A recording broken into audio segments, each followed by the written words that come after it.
presented it first. Oh, he did present. They Okay. switched slightly, but there wasn't a public comment. It was a presentation. Right. That's a Karen switch it, so here's the guy for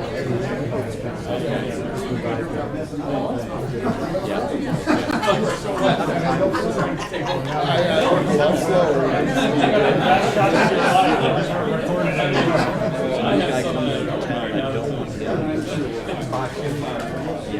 get crossfire. I think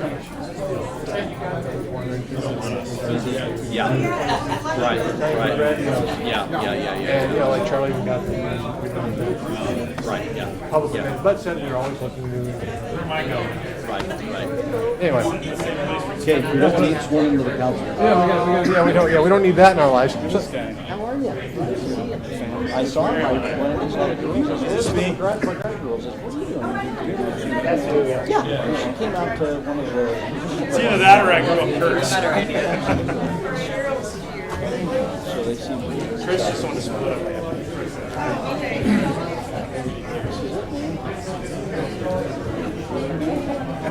Yeah. That's.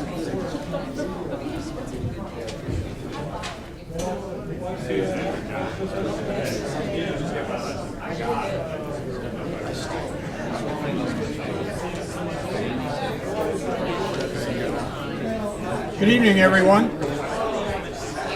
Before we begin tonight's meeting, we have a proclamation. I have a proclamation to read. Excuse me. Hello.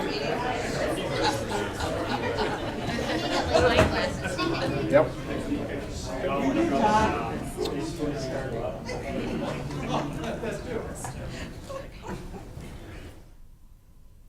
Thank you. As we know, May has always been National Bike Month and a lot of activities around bicycling. And something new this year is called the Mayor's Bike Challenge. And here tonight for the Mayor's Bike Challenge, and a little bit of challenge for everybody in the room if you so choose to take that challenge. And then, so I'll read that now. Whereas the bicycle is an economical, healthy, and environmentally sound form of transportation for those who ride by choice or by economic or other necessity, and whereas it is also an excellent tool for exercise, recreation, and enjoyment of normal scenic beauty. And whereas most bike riders and motorists receive little formal education on the laws and safety techniques governing roadway interactions between motor vehicles and bicycles. And whereas increased knowledge of such interactions will improve safety for both bike riders and motorists. And whereas the League of Illinois Bicyclists is conducting a Mayor's Bike Safety Challenge in which Illinois towns encourage residents to learn relevant safety techniques and laws through interactive quizzes at www.bikesafetyquiz.com. Everybody got that? Bikesafetyquiz.com for adult bicyclists, child bicyclists, and motorists. Now, therefore, I, Chris Coos, Mayor of the Town of Normal, do hereby proclaim May 2015 as Bike Safety Month. Further, let it be known that Normal, Illinois hereby encourages its residents to join in taking at. Thank you. So, in further inducement to my fellow council members, I have here some certificates of completion by most of the department heads of the Town of Normal if you're up to the challenge. So just a little more incentive to take it. And since I've got Mike Blono in the audience, I'm going to give them the proclamation. Oh, thank you. Giving you back your certificates. And Wendy, are we ready?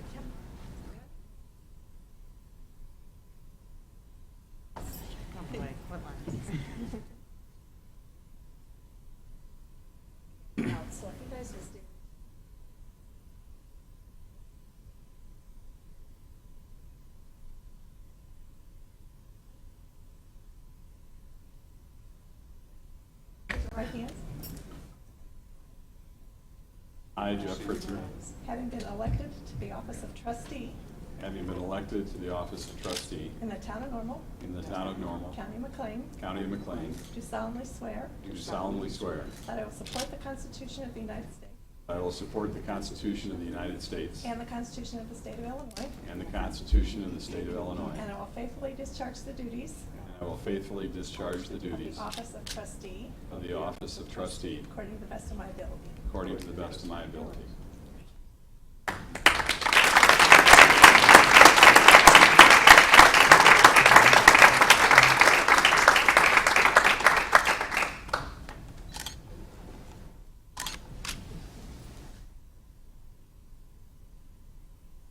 Okay, I think we were gonna, Go ahead. I think we were gonna just tell, each of us say a few words, but just a thank you to my family in the back for being here tonight and all those who helped me be here, and I look forward to just hopefully playing a very small role in continuing the fine tradition that so many set up here before us of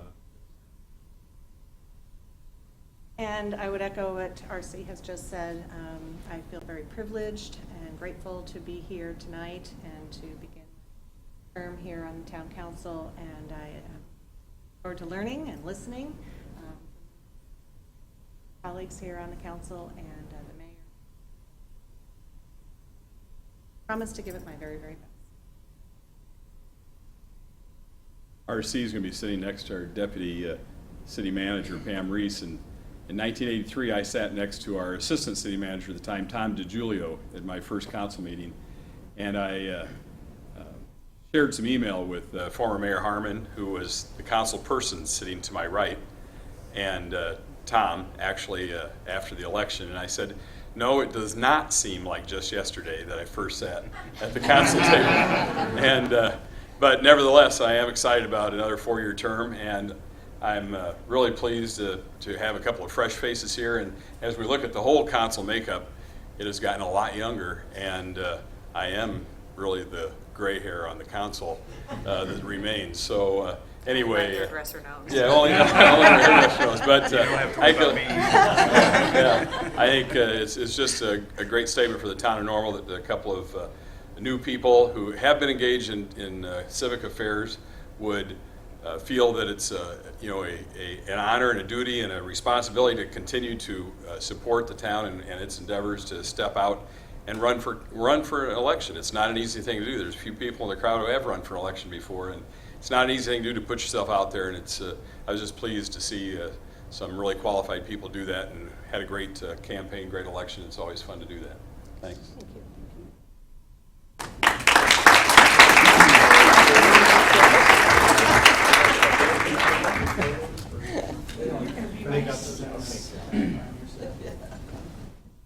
Right, now it starts working.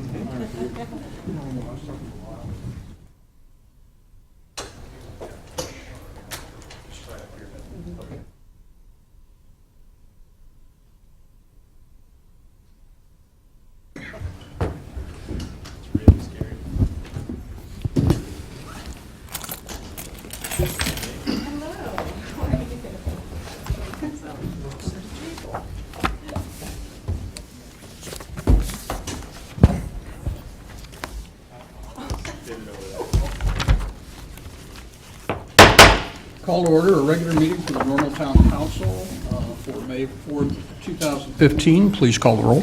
Mayor Kus? Here. Councilmember Fritzen? Here. Councilmember Preston? Here. Councilmember McBride? Here. Councilmember Lorenz? Here. Councilmember McCarthy? Here. Councilmember Gaines? Here. We'll begin with the Pledge of Allegiance.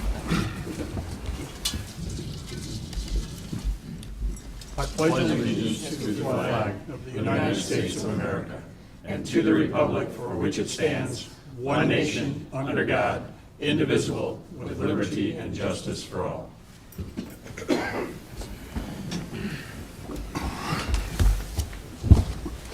We have a somewhat light agenda. That wasn't intentional for new council members. You know, usually we try to throw a fat one out here the first thing and a little baptism by fire. Huh? First item of business is the omnibus.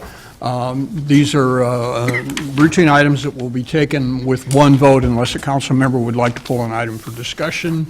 And I would like to be excused from voting on any bills I may have incurred in my duties as mayor. Mr. Fritzen?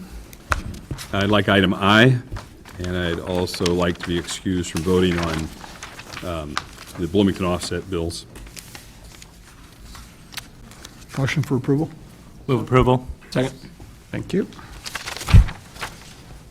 Items being considered tonight are the minutes of the regular meeting of April 20th, 2015, and approval of town of normal expenditures for payment as of April 29th, 2015. We have a motion to award the bid for concrete to the low bidder, Stark Materials Company Incorporated, at a price per cubic yard of $86.70 for high early mix and $82.70 for SI mix. And since it was nowhere in the packet, what does SI stand for? Mr. Aldrich or Mr. Brown? That's the standard mix that we use for paving. Okay. So it's a mystery to everyone. Mr. Brown, do you know what this is? Just an IDOT designation.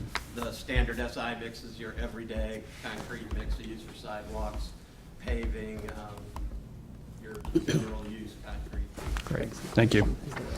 We have a motion to waive the formal bid process and purchase a skid steer loader from Bobcat Company through the National Joint Purchasing Association in the amount of $28,317.94, and that includes a trade-in. We have a motion to award a bid to Diamond Vogel Paints of Bloomington for the purchase of pavement paint and beads for an estimated total cost of $37,075. We have a motion to award the bid for the rehabilitation of elevated tank number 2 to MaxCore Incorporated at a total cost of $644,710, and that includes an additive alternate. We have a resolution waiving the formal bid process, authorizing an execution of a supply and processing agreement with Midwest Fiber Recycling for the processing of recycled materials. We have a resolution accepting temporary construction easements from William Ohlendorf for the improvement to the north branch of Sugar Creek. Please call the roll. Mr. Fritzen? Aye. Mr. Preston? Aye. Mr. McBride? Aye. Mrs. Lorenz? Aye. Mr. McCarthy? Aye. Ms. Gaines? Aye. Mayor Kus? All right, excuse me, the omnibus is approved with the exception of item I, which is a resolution authorizing the rebate of 1% of the municipal retailer's occupation tax for purchases of qualifying electric vehicles and plug-in electric hybrid vehicles. Mr. Fritzen? Move approval. Second. Mr. Fritzen? Yeah, I guess I'm of a mind that it's time to move on from this. I think we accomplished our purpose, some notoriety in the throughout the country, really, with our efforts for EV Town, encouragement for people to make an investment of this nature, and there's still plenty of subsidies available for people who want to purchase an electric or qualifying vehicle, and I think with local, I doubt that it's going to really amount to a whole lot of money, but for the next, since it's just another 7 months or so, but I guess through 2016, so it's 19 months. But I just think with the recent placing a local tax on gas consumption, and with our revenue situation the way it is, I don't think this is a revenue that we need to be giving up. But like I said, I think it's accomplished the purpose that it was set out to do, and I will not be in favor of this. I think you do have a good point in terms of the fact that the local gas tax enacted, and I know that there's a significant amount of discussion at the state level about some kind of sticker fee or something for electric vehicle owners to kind of pay their share. But that really doesn't have any bearing on this tonight, but I thought I'd bring that up. Further discussion on the item? Please call the roll. Mr. McCarthy. As a kind of an aside, I did talk to 3 EV owners. Just curious, does this matter? And they all paid about $30,000 for their vehicle, and one had no idea that even existed. And the other 2 were, and said the whole rebate as a package is part of what made them buy when they bought, that they were all available, but realized that this was a small portion. So for whatever that's worth, that's interesting to some of the people that bought them, maybe not to the community as a whole, to Mr. Fritzen's point. Thank you. Mayor, just to add, Ms. Lorenz called me today and asked me a question. I took a guess at it. How many vehicle owners have taken advantage of this? I thought it was about 50 to 60. It's actually, I checked, Mr. June, 82, 81 since its inception. So certainly it has been. We asked the dealers to present, and most, I think, are presenting the application form to buyers, and then they have to fill it out and send it in. I think most do. And it averages what, Andrew, not a whole lot, a couple $100? Yeah, $300. So not sure, but I think what it was intended is just to demonstrate the town's support in one small way that the town can advocate for electric vehicles and indicate we're even willing to give up some tax revenue in support, but it may not make a difference in somebody's ultimate decision as to whether to purchase a vehicle or not. Thank you. Further? Ms. Gaines? Like you said, it's not that much money, but I guess I'd still like to see more cars out there. That was our goal, to get even more cars out there. And if that would help for a little while. But then I guess what I would suggest is that at budget time this next year, that we talk about this and fit that somewhere in the budget. Thank you. Please call the roll. Mr. Preston? No. Mr. McBride? Aye. Ms. Lorenz? Aye. Mr. McCarthy? Aye. Ms. Gaines? Aye. Mr. Fritzen? No. Mayor Kus? Aye. The resolution is approved. That concludes the omnibus items tonight. We have no general orders. We have two items of new business. The first is a presentation by representatives of the Unity Community Center. So, welcome.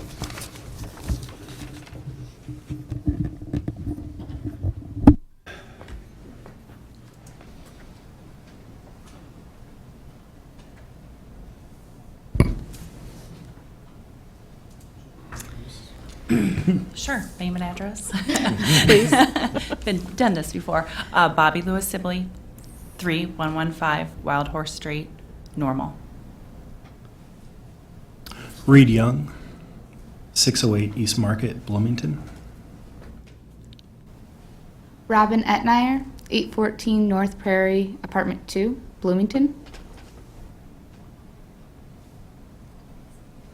Thanks for having us this evening. I'm Bobby Lewis Sibley. I'm the County Director for the U of I Extension for both, Livingston, McLean, and Woodford counties, so all three counties.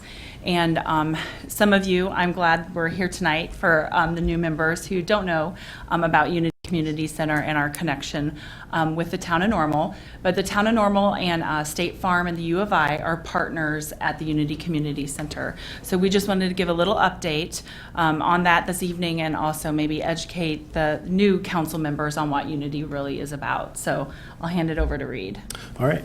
We thought we'd begin the presentation with a brief promotional video that we made last fall, outlining kind of a day.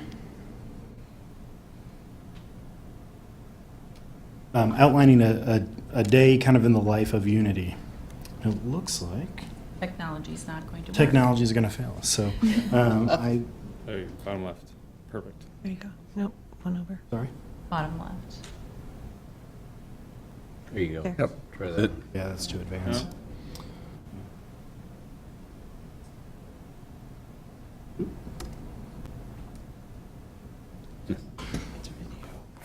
Well, we can just give a more detailed presentation. Beginning with a little bit of history of in context of why the Unity Center exists. Taking a look at some of the crime statistics from the town of Normal, violence and theft seemed to be a running theme that we saw. I pulled this information from the Town of Normal Police Department's website. On the far left, you can see the town average of various crimes that are displayed across the top there. And then the next one on the left is the Orlando Northbrook area. That's sub-Ward 11. And seeing that there's 2 and 3 times amount the incidence of theft and violence in the community, and compare that to the immediately surrounding areas as well. In 2003, a resident named Kathy Johnson took a look at that and said, we need some more positivity in our neighborhood. We need some more support for our community, for the young people in our community especially. And don't tell her, but I stole this picture directly from her LinkedIn and her resume here. But she took it upon herself to work with U of I Extension and several other community partners to found the Unity Community Center to have a location where youth and adults can work together in a positive environment, teach kids about educational opportunities that they have beyond their academic and career choices, and increase youth's participation in community services and see themselves as providers of, or resources of community service as well. And then finally, to increase grade point average and improve behavior in local schools.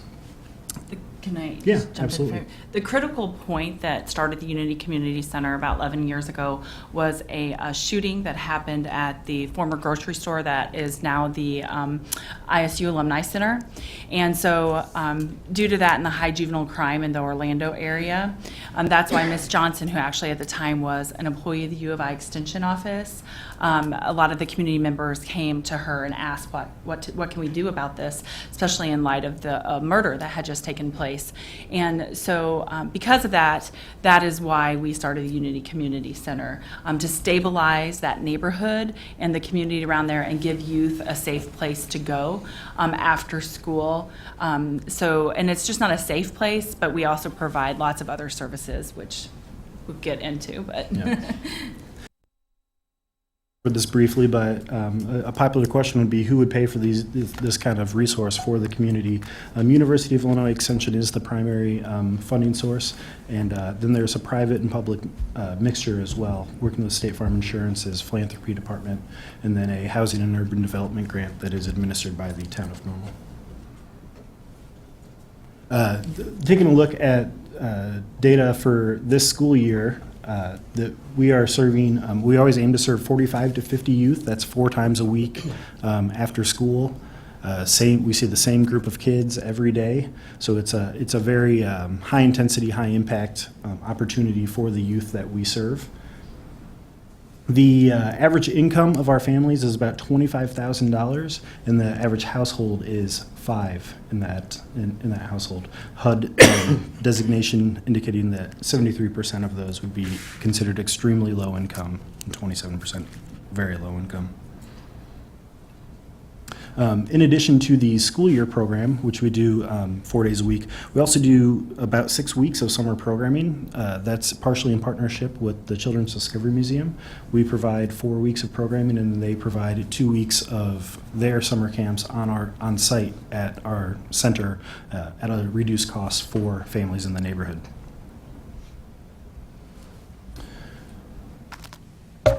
We have one of the measures we feel a measure of success of our program is the significant demand for our program. We every year since I've been here have started the school year with a waiting list 100% or more the size of enrollment of our program. We started this year with 57 youth on the waiting list. Currently, after enrolling some youth and some families moving on, we're currently at 45 youth from 25 families in the area.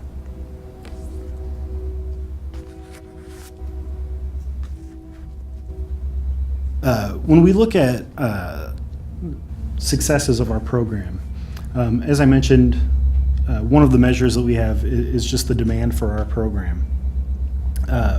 Another accomplishment recently is our low-risk food permit, providing food security to the families and to that neighborhood. We are able to give the kids a meal every day after school. We have a dedicated team of volunteers that provide that meal for the kids every day from supplies from the Midwest Food Bank.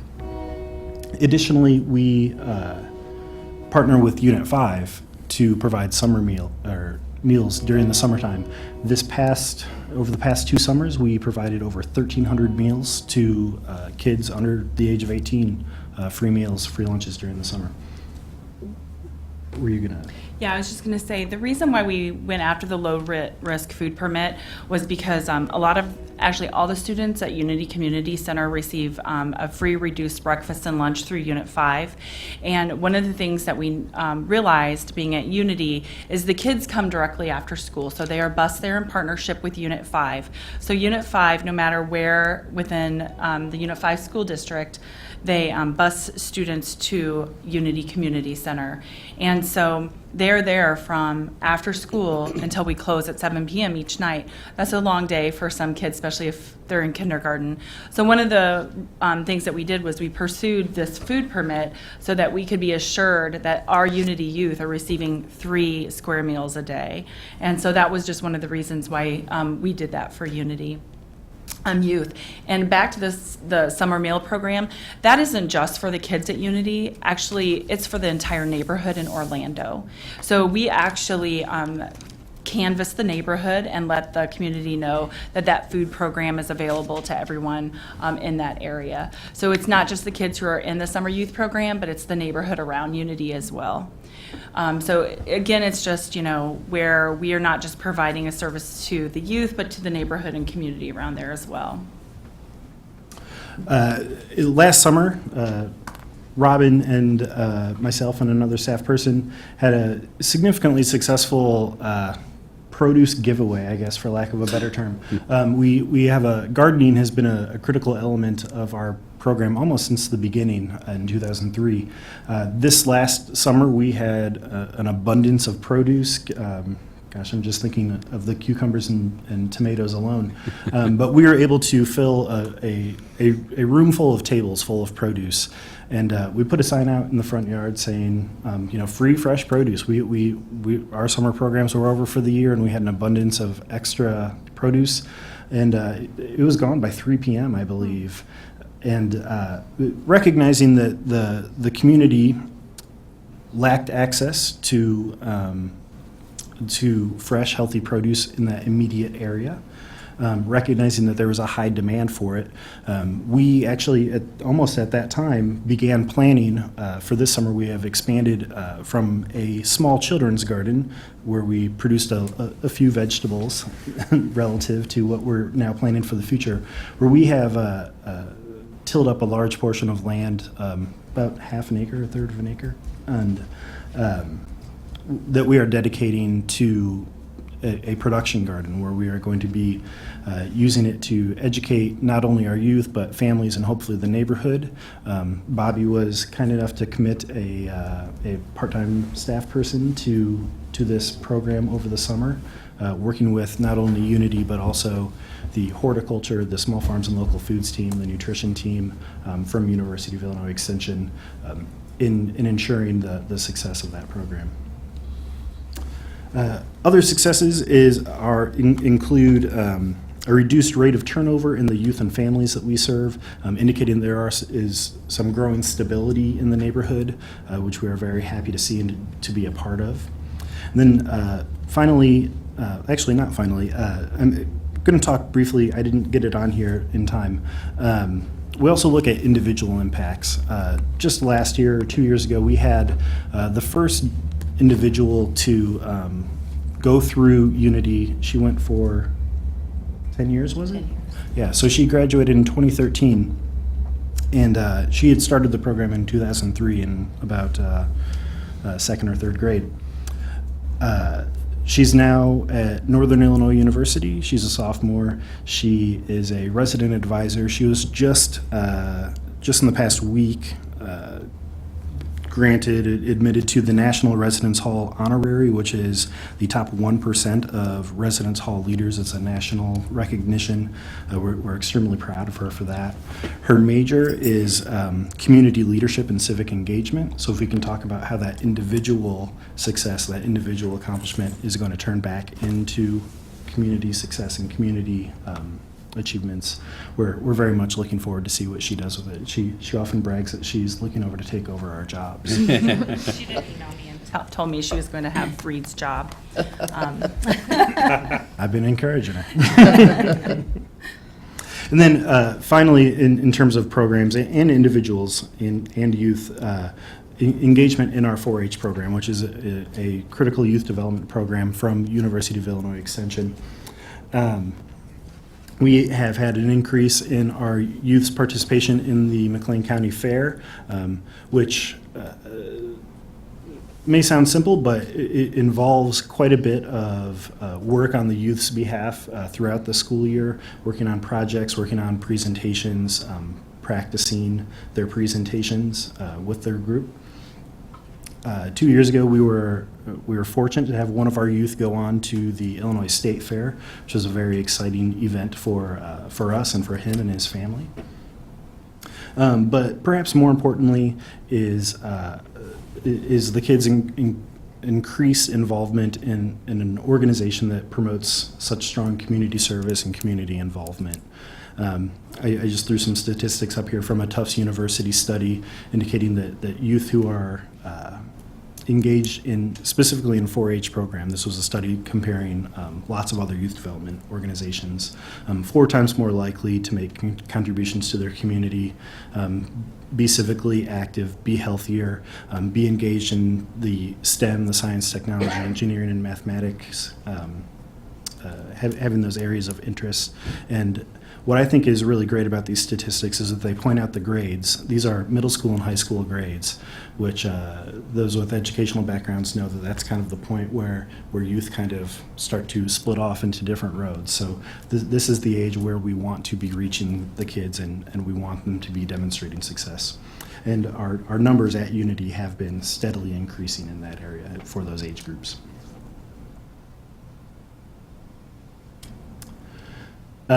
Community impact. This is sub-beat 11. That's the Unity Northbrook area. This is just the general crime statistics. The total numbers is that big bold red line. We know that Unity is not the reason that has gone down since 2003, but we are very honored and happy, and we think that we are part of a critical community effort that has moved those numbers down. And let me just back up a little bit because some of this might make a little bit more sense. And I wish our video would have worked because you would have seen, exactly what Unity is. And Unity is really, it's an after-school program, but it's also a community center. And it's for youth from kindergarten through their senior year in high school. And so these youth, live around that area, but we also leave some spots for ESL and ELL students. In the past, we've had a high rate of Hispanic students that we had to serve, or that we did serve.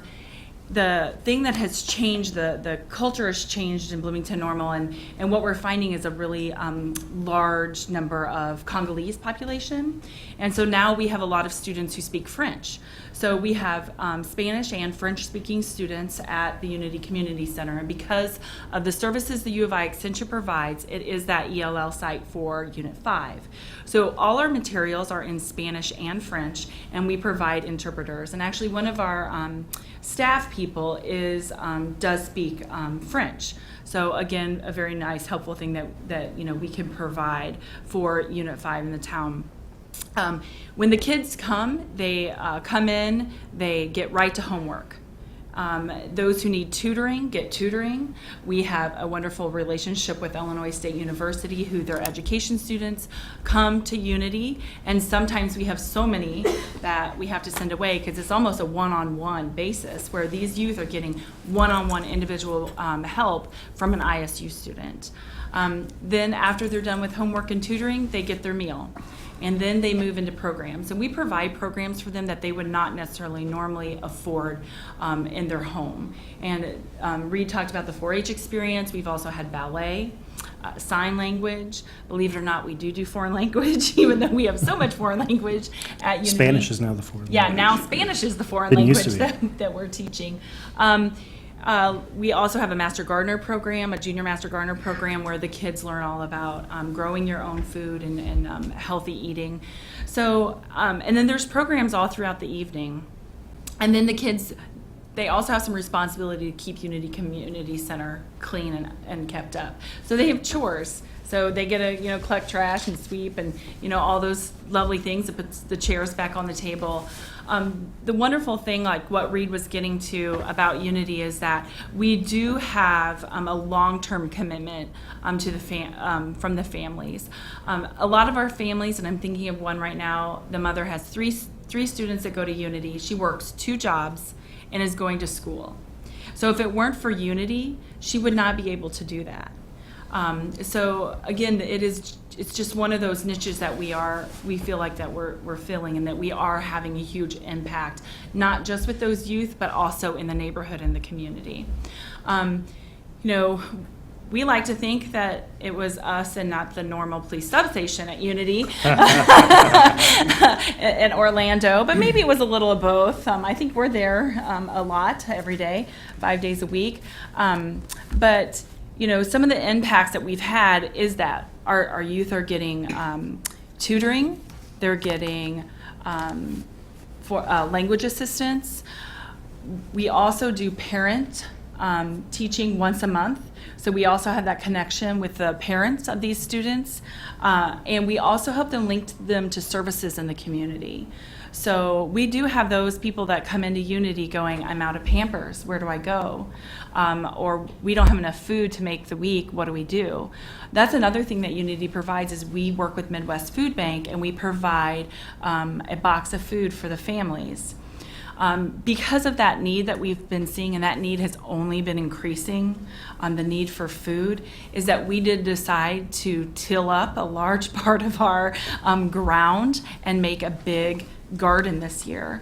One of the things is fresh produce is very expensive, and when you're on the link card, that is not something that you're going to buy. And so because of that, that's why we have made the commitment. It's we're calling it our little mini food forest at Unity. And so, but that's one of the things that we're doing this year. We're growing things that the families want, and they're helping, and the youth are helping. And what we would like to see is that would get bigger, and the community around Unity Community Center can come, and it can serve almost like a community garden. That would be, the long, mission there. We do have a large demand for our program. Like Reed said, we have a huge waiting list every year, and we just don't have the staff capacity nor the building capacity to keep that. You can keep it on that one. We do have some needs. When we were here last year, you guys always ask us, well, what do you need? What do you need? And these are a few things we do need. We need kitchen update. We need electrical updates. We can't work our microwave. We have 2 microwaves. They cannot be going at the same time. We blow circuits. We need some new tile floor. We are working with Illinois Wesleyan for a feasibility study for land acquisition around Unity. And then, of course, because we are funded by the U of I Extension, we are the U of I Extension, of course, the current economic state impacts us quite a bit. My budget's going down by at least 25% this year, and that will, of course, only get worse. So looking at some sustainability, in order for Unity to be sustained in that community, helping reduce some of our other costs so we can do that. So we are working with State Farm and IWU to look at what can be done at Unity in the future. And so one of the things that we're here not just explain to Councilman McBride and Lorenz, who aren't as familiar with Unity, is also just to say thank you. Thank you, because if it wasn't for the town of Normal, and State Farm, Unity wouldn't be possible. There's no way that U of I Extension could fund the Unity Community Center completely. And so, again, we do just want to thank you The kids thank you. And I would really like to, if you have not been to Unity, some of you have, if you have not been to Unity, you're welcome anytime. Come on in. We would love to see you. The kids would love to meet you. Sometimes the folks from State Farm just come and play games with the kids. And then, you know, it's a wonderful place to be and see and see what's really truly going on there. So we do just want to thank you for the continued commitment that you all have to Unity. And if you have any questions, we're free to answer them. Questions, comments? I would echo, it's well worth your time to take a visit to the center and see all the activity that goes on there. Prepared for hugs. They love to hug. And I think Reed and I would be remiss if we didn't invite you to the, I can't call it a work day. I've been told I can't call it a work day. The Food Forest planting party. Supposedly it's a party this weekend on Saturday. So it's another partnership that U of I Extension has with the town of Normal, the Food Forest going in at number 1 Normal Plaza. So bring your gloves Saturday and planting party. So, okay. Any questions? Bring shovels as props. Not as props. Sure. Cheryl? I was just going to say thank you for all the work you do. It's a great, great program. And of course, I was around way back then when this all started, and it's only gotten better every year. And so keep up the good work, and thanks so much. And Thank you. I think I was there once and read to kids. Yes. It's been a while, so I'll have to revisit sometime Yeah, well, soon. we'd certainly have you back. Mr. Preston? Like to echo Ms. Gaines' thank you for all that you guys are doing. I too have been there before, and you're right. You certainly do not overstate the value that you guys bring, mostly to the students, to the youth who are utilizing your services, and we really appreciate it. A couple questions. You talked about the waiting list. How do you determine which students get in and which don't? Is that kind of a first come, first serve, or is there? We 3 years ago we moved to a lottery system. Basically, if a family completed a school year with us and remained active, their attendance, the youth's behavior, their engagement remained high, they would have a guaranteed spot. The remaining spots we went to a lottery system for. Okay. And second question. Oh, Yeah. Go ahead. Oh, please. with the lottery system, even if we have one space available, like one spot, but it's a family of 3, 4, 5 even, we take the entire family.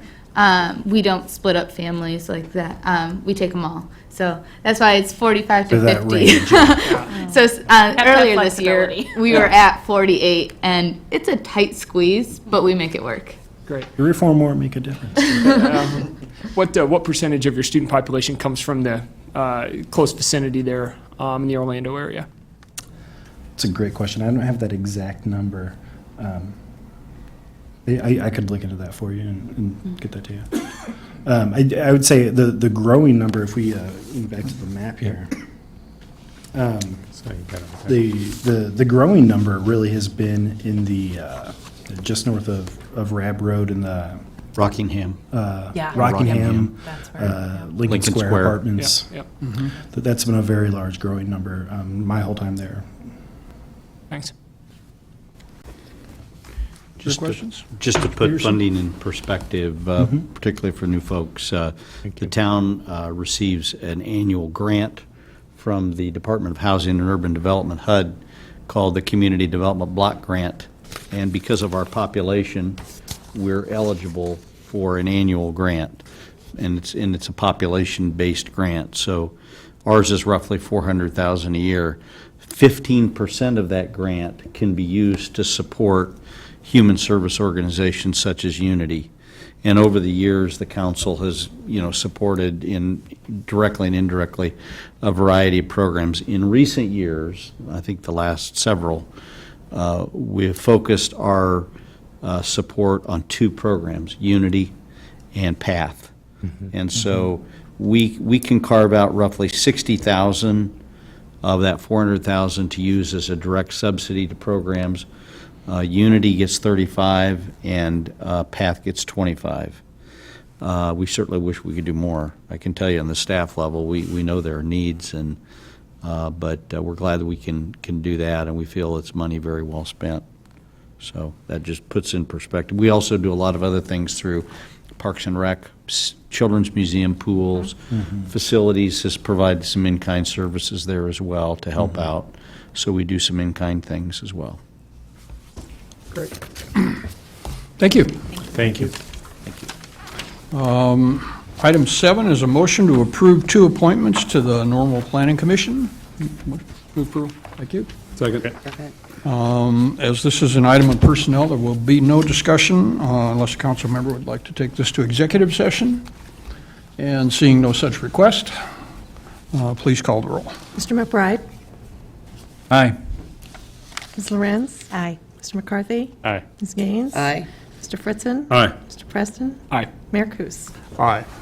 The appointments are approved.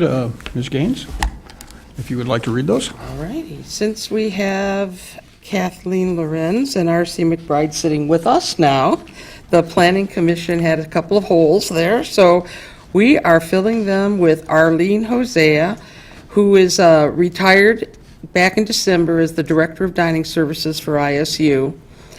She's been on a lot of boards and commissions, and she has more energy than I could ever have. So she has lived in Normal since 2006. And she and her husband, Ben Ryburn, live in a historic home at 1201 Broadway. And her term will expire on March 31st, 2019. The second appointment is Joe Cleary, is the Professional Practice Coordinator and Assistant Professor in the Department of Technology, Construction Department at Illinois State University. Joe has a Green Builder Certificate of Achievement from the U.S. Department of Energy for his work on the Challenge Home program, and he serves as the faculty advisor to the Student Sustainability Committee. So he has a lot of interest, very common to the town. He recently worked on part of the working group for the City of Bloomington's comprehensive plan and completed the Leadership McLean County program. So obviously he has a lot of energy too. So we look forward to having both folks with us working on the Planning Commission, which is a really important role to help the council out. Thank you. That concludes our business here tonight. Before taking a motion for adjournment, are there comments or concerns? Mr. Peterson? We plan to update the council photo, the official photo, probably sometime in June, but Heather has asked if the council members could congregate right in front for a temporary photo that we could use on the website right after the meeting. I think she'll snap a quick picture, but then we'll do a more formal official photo sometime in June. We'll let you know in advance of that. Thank you. Motion for adjournment. Move approval. Second. Please call the roll. Ms. Lorenz? Aye. Mr. McCarthy? Aye. Ms. Gaines? Aye. Mr. Fritzen? Aye. Mr. Preston? Aye. Mr. McBride? Aye. Mayor Kus? Aye, we're adjourned. You guys are quick on the motion and seconds. I'm gonna have to start jumping in there a little quicker. You did just. You guys had a little bit of a last minute curveball. Yeah. There was I had given some thought. There was some vote changing going on. Need you to sign on that line. Okay. Did you hear the waffling going on down the table? Oh, let's see. I don't know that I have a pen. We're hurting. Yes. I assumed we were going to have a picture. You're going to have we'll have a more formal, so you get it in. Wow. What are you trying to say, Mark? No, you look fabulous. So do you. Oh, thank you. But I do lack something, and that is a pen. Can I bother you for one? I don't. Okay. Two things I don't do. I don't bring writing paper, and I don't bring a writing pen. All right. I always have to borrow a pen if I want to from So Wendy. where do I sign? Where do I sign? Well, it all went